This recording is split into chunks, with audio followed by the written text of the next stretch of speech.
Welcome to Leadership and People. This is a series that pulls back the curtain on leadership by interviewing CEOs, senior executives, and entrepreneurs who have had large exits. We ask these experts about how they built trusted networks to rapidly grow their companies and what advice they wish they knew if they could do it all again. Today on the show, we've got John Pestana. He very well known here for being a co-founder of Omniture that was sold to Adobe. Lots of times people are high performers because they're also dishonest people, which then can bite you in the end. So, we've had salespeople who really sold a lot, but they did it by kind of selling future product a little too much, right? Which then kind of makes it then harder for customer service people to support. John, for people who aren't familiar with that, before we talk about ObservePoint, can you give people some of the metrics or why that was such a landmark deal? Sure. So my first software company was called Omniture, and I co-founded that with a gentleman by the name of Josh James. And we started it in 1996, ended up taking it public in 2006, and then sold it to Adobe in 2009. And at that time, we were the largest, I believe, software sale in the history of Utah, which we sold to them for $1.8 billion. Well, I mean, it's been such a landmark deal that is constantly referred to in this market years and years later. I mean, I just read a Forbes article week before last about some of the big companies in Utah today, and they're referencing, back to the Omniture deal of really putting Utah on the market map in some ways. That probably was that article with Josh's company, I think, was featured in that one. Mentioned Domo, which is Josh, my old partner's new company, is called Domo. Yeah, I think it was Josh and Aaron Skonnard at Pluralsight, and I think Ryan Smith at Qualtrics. Dave Elkington, I believe. Okay, I bet you're right. So talk about what happened next. So have this landmark exit, and then you recognize that there were still some problems to be solved in the world. Yeah. Well, actually, immediately what happened next is I was trying to figure out who I wanted to be, like I think a lot of people go through when they have a major exit. And, I was honestly trying to just even diversify some money, things like that, did some real estate. While I was doing that, I was also thinking about, okay, what could I be doing next? And that's where another friend of mine who had an exit in a company named Rob Ciolis, he was looking for his next gig. And so we came up with the idea of ObservePoint. And what ObservePoint is we're a data governance platform that basically helps people make sure all the online marketing technologies on their website are actually functioning and collecting data properly. And I realize for a lot of listeners that probably doesn't mean much of anything, but in my previous company, we were the largest web analytics tracking system online. We tracked trillions of page views. So much data that's mind-boggling. And there's literally no person who's ever been on the internet who has not interacted with my old technology that I invented. And then obviously with the team. And so in that process of tracking, when you have a website that has millions of pages and you're trying to put what they're called little tags on these pages, it's really hard to keep track of that. It's being implemented across the entire website. And so at ObservePoint, we've developed an automated system that validates that the tags are properly placed on the website, that they're implemented and collecting data that people can trust, because if you're an online marketer and you're spending millions of dollars on keywords, you need to make sure that they're collecting that information properly so that when you see, one keyword is performing better than another, that you can trust all that information you're looking at. So that was we decided to get together and do it again and not be honestly a little bored is what I was becoming. And so just for people to maybe, if they're thinking, why do I want to go to observepoint.com and look into this? Help give the listeners just a little bit of context of, once you have that data and you can have trust in that kind of data, what's an example of a decision you might make different as a leader of an organization or leading a marketing company or something like this? Sure. Well, in the online marketing world, it's really notorious for people to like present data in board meetings and places like that. And they'll have little asterisks with like excuses on why they aren't completely confident in this data. And normally those are implementation problems that, or like the code got taken off the website for a little while. I mean, it happens at all the biggest companies. And so what happens is every time things like that start happening, you start degrading the trust in the data you're presenting to where you get to a point where nobody in the organization trusts anything that anybody's looking at. But you want to be able to be responsive, right? You want to be able to, when you look at information and there's good information there, you want to say, you know what, we can make quick decisions with this information because we trust it. A good example of that would be, if you did see that like a certain word was converting better than another keyword, that you could say, oh, let's buy more of that. But right now, most people will see, like, if a word was converting at 2 or 3 times better than other things, they're like, oh, I wonder what's wrong there. We must have accidentally tagged that, or, you know, something's going off. They will not trust that. They'll instantly go into, let's QA that and figure out what went wrong. Interesting. Um, do you ever? I know you're really into books. Do you ever read the classic, The Good to Great, Jim Collins book? Yeah, It just makes me think of that Churchill reference of the Office of Statistics, right? yeah. Where he wanted the real numbers, not. Anyways. Yeah, I always thought it was funny because at Omniture, one of the big things that was different about us, like when we looked at website traffic, we were actually tracking every single page view that was happening on the website. And I would laugh every time when somebody would be like, but ComScore says this. And I'm like, well, yeah, that's all sampled data. We literally tracked every single person. This is not statistics. This is just data collection. Mm. Um, well, when you think about lessons that you learned from the roller coaster at Omniture, how has that turned into, specifically as we're talking about leadership and people? What are things that you were able to do better at ObservePoint because of your Omniture experience? I was excited to start ObservePoint just from the basis of having learned a lot and hopefully not to make so many mistakes, which is still depressing when I think about how many mistakes I make at ObservePoint. You'd think I'd learned by now. But, I definitely have learned a lot more patience, which is a good thing. I was actually pretty bad at a Omniture where we'd be working 24/7, and I used to always joke that the reason why we would beat our competitors is because they were sleeping.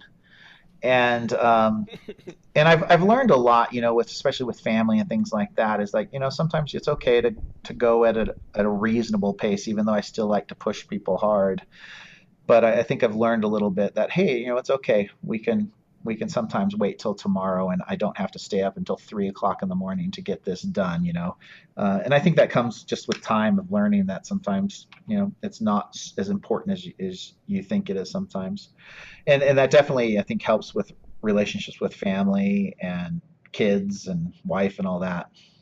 So, thinking about the wild ride of Omniture, and now hopefully the wiser, more experienced version of you at the new company here, ObservePoint. What do you feel like is one of the best lessons you learned at Omniture that you've been able to implement now at ObservePoint? I think it's a hard question actually. Like I think of lots of things that I've learned. Um, I've changed a lot about myself, how I approach things. I had mentioned definitely have a little more patience in how I look at things. I've definitely learned, about how to listen to customers a lot better.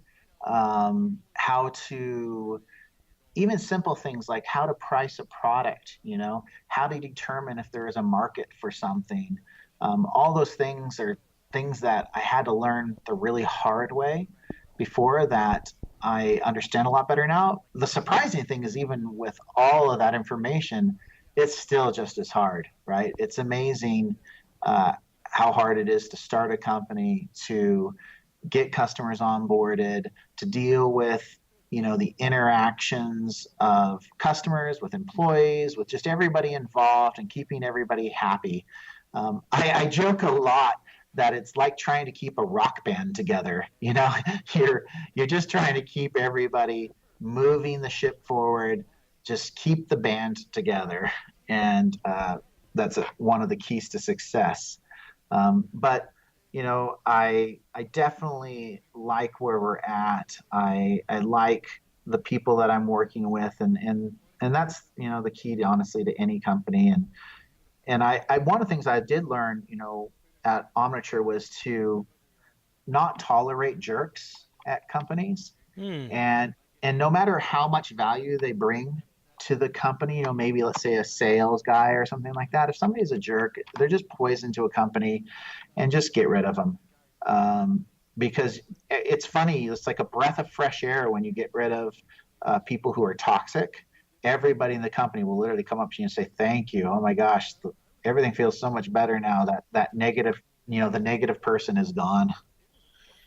Yeah, it's and I want to talk about the sales book that you've turned me on to here.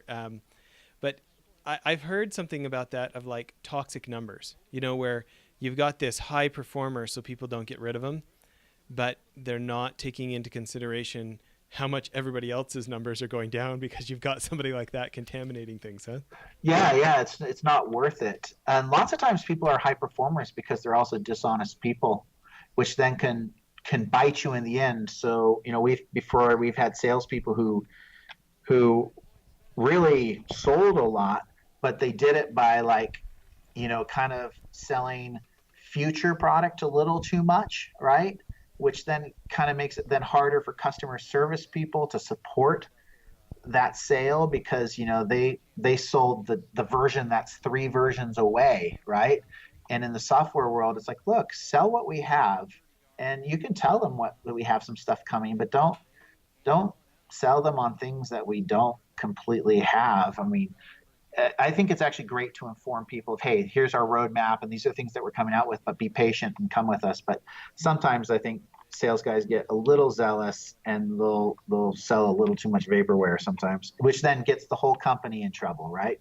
And everybody wants to make those people happy, so we work our best to make sure that it does become reality, but it can cause a lot of stress in a company.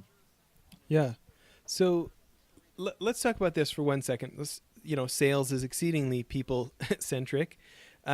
This book, How to Become a Rainmaker by Jeffrey Fox, that you guys made mandatory reading to sell at Omniture. What is Yeah, it no, that about was that book? yeah, I mean, that was definitely a great book, and we recommended that to our sales guys at Omniture, and um, I've loved the book because it's so simple, and I'm a simple person, and so one of the things I really like in the book, it talks about everybody's somebody, and I've always been even though I'm more of a product person, I've always been a salesperson too, and I like to treat everybody like they're my friend and family. And when you treat everybody like they're somebody, you're treating them like they're important, whether they're the waiter at your table or whether they're the CEO of Apple. I honestly wouldn't treat my waiter any differently than I would the CEO of Apple. And I think that brings a positive energy to the company. Everybody knows that they're important. Everybody knows that you care about them, and it makes it so that just I think overall people are very positive in the business, and it makes them want to work hard for you. And then obviously your customers know that you actually care about them too, and that you're doing things for the right reasons. It's funny. Even though I charge a lot of money for a lot of my products, I I never put that first. I just know that if I can make a customer happy and bring them tremendous value, they they will want to pay me a lot of money for what I'm doing. And the same, and I think that principle in that book applies there too, where when you're treating them well, treating them like their family, and you're just over delivering for them, that ends up with great results. Yeah. Well, and it seems like it would apply anywhere in your life. I mean, you and I are both members of the corporate alliance groups, the C4 group. Um, have you seen anybody there that you feel like um, by being that way, it was able to build a friendship that probably wouldn't have happened otherwise? I've met a lot of great people through the C4 group. Um, Even some now my super close friends. Um, I've always been impressed with almost everybody there on how they're always so friendly and treat people. I think sometimes that's probably I don't I don't know if they're like that to everybody, because lots of times I do realize that because of who I am in the community, lots of times people are just nice to me no matter what. Um, but I definitely I think most of them are actually pretty decent people. One of my really good friends that I've made out of it is James Bullington, um, and just such a genuine person, and I've enjoyed even though getting to know him, even though he's actually in real estate, right? And where I'm in software, there's still been a lot of things that I've learned from him because as I see how he's a great networker and he cares and gets to know people, right? And have watched him like he holds a golf tournament for a lot of his friends each year, and and so I've been inspired by watching people like that. When you think about his approach, I mean, it seems like almost anybody in real estate would claim to be a people person and would Yeah, claim that I wouldn't treat the CEO of Apple different, right? Um, yeah. what do you think it is in his case that he's able to deliver on that ideal?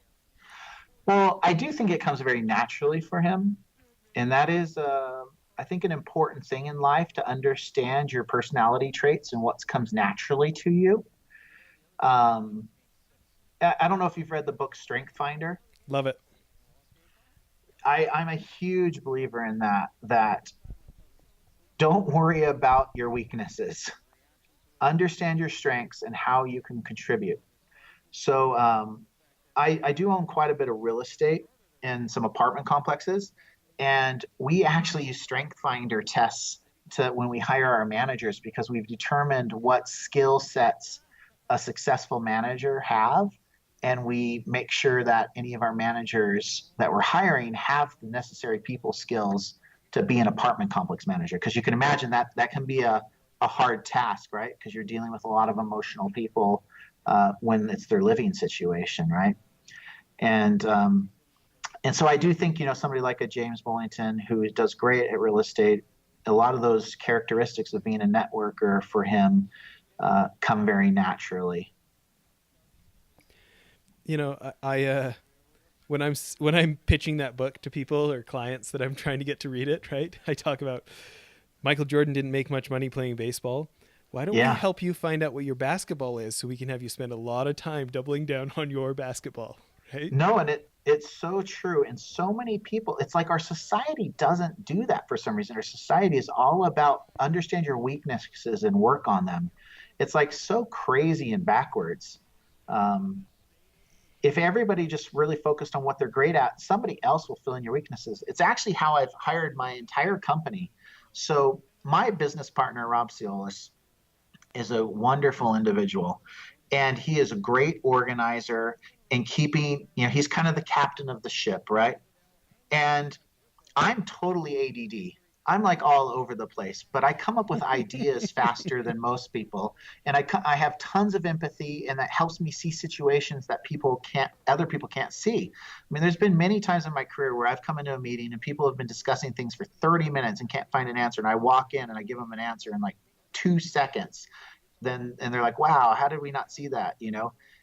And so I have my strengths, but at the same time, then you ask me to really execute that for like a week and I'm going to struggle, right? Because it's just not my forte. But that's where I learned uh, to have people that complement my skills so that I can turn it over to Rob and he can just keep the ship moving in the direction it needs to go. But if you asked Rob to come up with crazy ideas as fast as I do, it would take him 10 times as long, right? And so just understanding those strengths. And actually, an interesting side note, another great book, if you want to listen to another good book, because there's for a lot of us like entrepreneurial types, CEOs, a lot of us are ADD. And there's a great book by Mark Patey called Addicts or Millionaires, and it just talks about people who are ADD and how they either basically become an addict or they become millionaires because of the way that we get so intense. into things. But it was a great book that helped my wife understand me.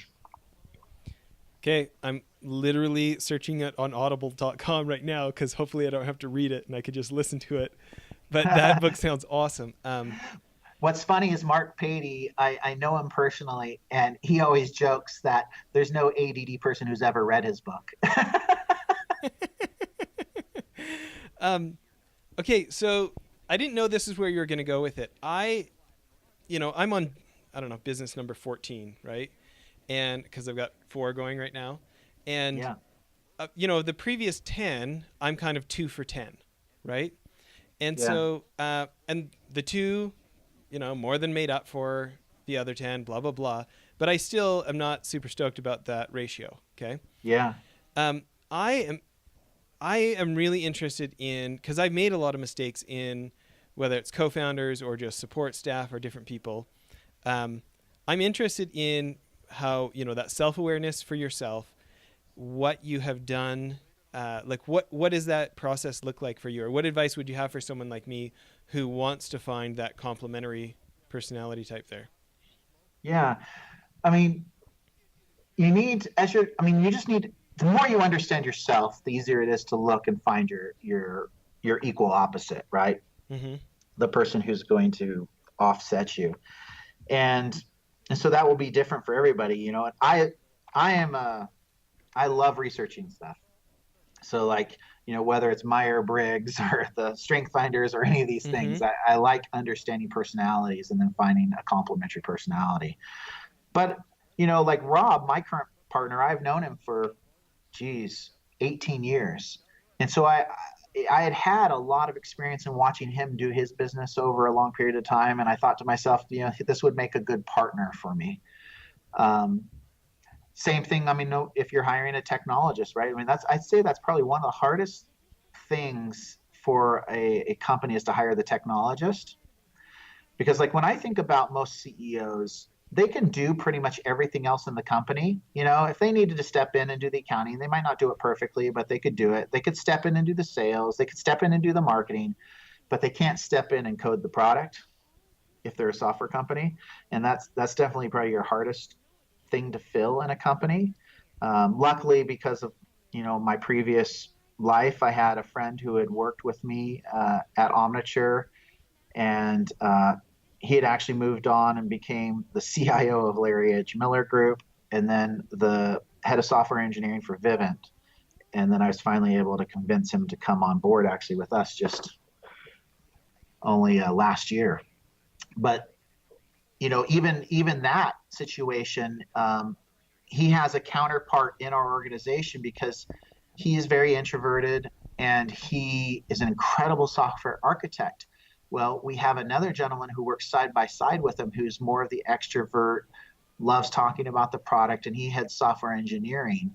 Um, and just finding those complementary people for each other, so that, because we couldn't expect Dave, who's our CTO, to do all those same things because it's just not in his wheel. Well, he probably could even do it fairly successfully, but he prefers not to, right? Just like I'm good at a lot of things, but I just don't really want to do them. Yeah. It's interesting to think about. Like, you look at what you're doing now with ObservePoint, right? And these online marketing folks who need to have better data to base decisions on, or when they go to a board meeting at their big giant company, corporate America, they want people to take them serious because, it's data that people can actually have trust in. As you think about that relationship there of who's doing the presenting and who's doing the gathering and who's doing these things, it really feels like a principle that applies kind of no matter the project, whether it's, getting the data together for the board meeting or like you said, starting an entire company. Yeah, yeah, it's totally true. Well, listen, I know one of the other people that we were talking about before the show has had a big impact on you and the way you think about others is your own parents. Do you have any examples of stories of them setting the example for you? Sure. I have grown up with very fortunately I have wonderful parents, and I know a lot of people love their parents, but like, for example, I think back on my life, I'm a pretty mellow person, and not that I don't have a lot of energy and I get excited about things, but it's very rare that I would ever raise my voice or do things like that. And a lot of that I learned from my parents. I mean, in my whole life growing up, I think I can only even remember my parents raising their voice once or twice at me, and I think that's helped me, learn a lot of patience and empathy for people. You know, I've had I've had people crash high-end sports cars that I've loaned them. and and I'm just like, "Oh well, I know you didn't mean to do it." It's just life's short to ever lose your temper or I just know people never do things really on purpose. Now they might be an idiot and they should have known better because they were doing something stupid. But as I always use the analogy saying like nobody ever tries to get in an accident, right? And I really definitely learned that a lot from my parents. I actually learned quite a bit of that even from I had served a mission for my church, and my mission president had taught me a lot of that too, of patience. And of course I've had tons of mentors uh, in my life from whether it was some of the teachers we had at BYU, to one of our other great mentors that we had actually was Fraser Bullock. I don't know if you know Fraser, and he helped us a ton at Omniture. A lot of our even board members, were great mentors for us. Everybody played their role, from my parents kind of helping shape me, my dad teaching me how to sell. My dad was a salesman for a mortgage company. So, I spent summers out with him, helping him sell. And actually, one of the very first things that wherever I ever learned how to program, my dad had a financial HP calculator. This is back in the 90s, early 90s. And I guess it was like 1990. And I would program his calculator for him so that he could just put in like the ratios and stuff to find out how much money somebody could afford to spend on a home. And it's funny, it was like this big hit in his office, and everybody else in the office ended up having me program their HP calculators to do it. That's But hilarious. yeah, so it started, I guess, young, doing some basic programming stuff. Although I didn't do it very long, at Omniture, we hired a great gentleman by the name of Brett Ehrer, who was our CTO at Omniture, and Brett's just a genius, and he, led us through all of our technology life cycle there with an incredible team under him too. I mean, I don't mean to mean that not everybody else was contributing. We just had an awesome team. So, I feel like there's a number of directions I want to talk about that, but the first one is for somebody who has a desire to become more patient. Do you have any exercises that you think we could try, or are there any things that you tell yourself to help conquer yourself and maybe temptations to not be patient? to be patient? I'm saying if someone wants to become a more patient person, do you Yeah. have any ideas on things they can tell themselves or little things they can do to help, conquer the temptations to be impatient? That's a hard thing for me because it really does come so naturally for me. Yeah. Um, but I would think just, again, realizing that people aren't trying to piss you off, you know, that they're working hard and that they're trying to, help you. Which I realize sometimes doesn't feel like it. Probably the place where I get the least patient is actually at the airport. I just cannot stand TSA and waiting, and I'm just like, oh my gosh, we do not deserve to be treated like cattle. That's the one place that like pushes my patience to the limit. Yeah.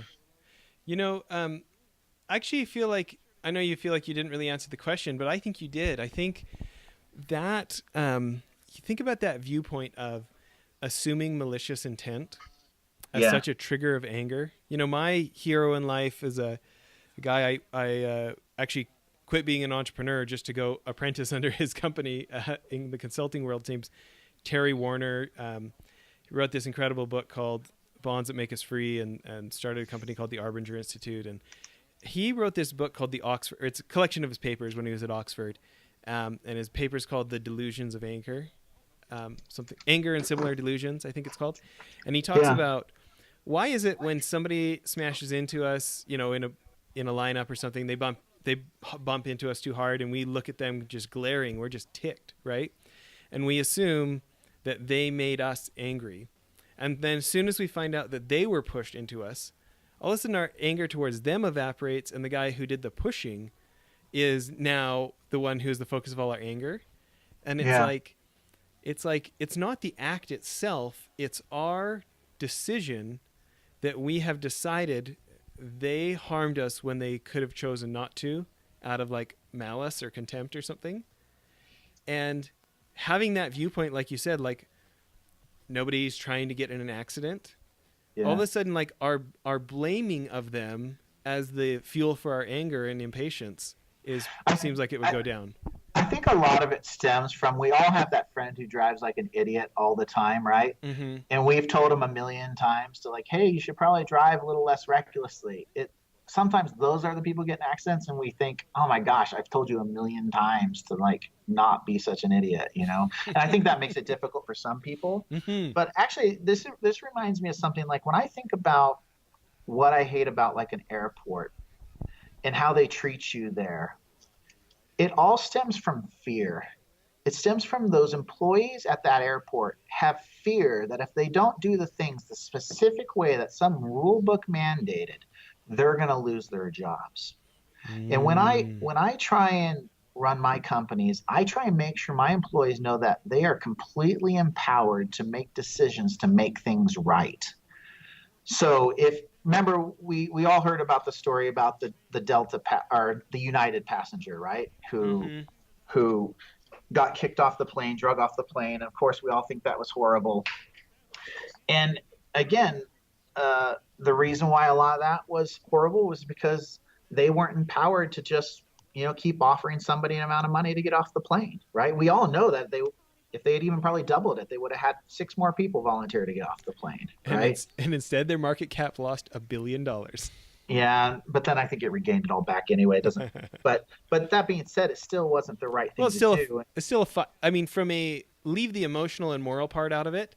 It's a $5 or $6 million settlement right there for saving $1,000 on a ticket, and then the human aspect. What's the human cost of what it feels like to tell your family you work at United?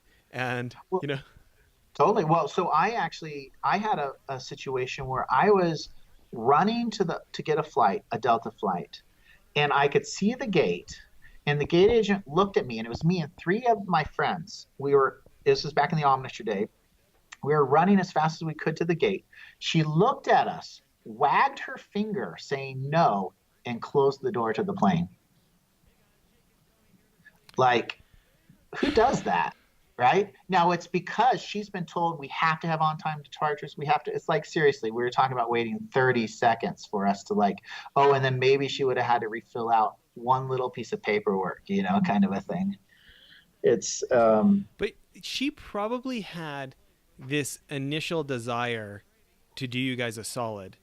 And I don't know. Out of fear finger was what was so weird. Yeah. Out of fear for her job, like you're talking about, and the rules, then she needs to double down on why she's ignoring you as a human and going for the rules and wags her finger at you to let you know you're the one who messed up. It's not her shutting the door. Well, I do think that they think that. I think what goes through her head is these are these people who think they can just show up so late, which little does she know I'm actually normally that guy who shows up 2 hours early because it just gives me anxiety to not be there on time, So anyway, I literally could go on for this entire podcast and just things I hate about airports. Okay, so as a recap here, because I think this is a great place to end episode 1, and we'll have everybody invite back everybody for part 2 of the episode. If you were going to sum up all this stuff we've been talking about for 20 minutes about kind of if people only remember one thing from this episode about how they're going to be with their staff and their coworkers and clients, whatever, what is that piece of advice? How would you wrap it up succinctly? Well, I think I'd wrap it up and say, remember, it's not just business, it's all personal. Love it. Okay. Please, everyone, tune in to part 2 of the episode with John that will be coming up next. And John, thanks for making time. No problem.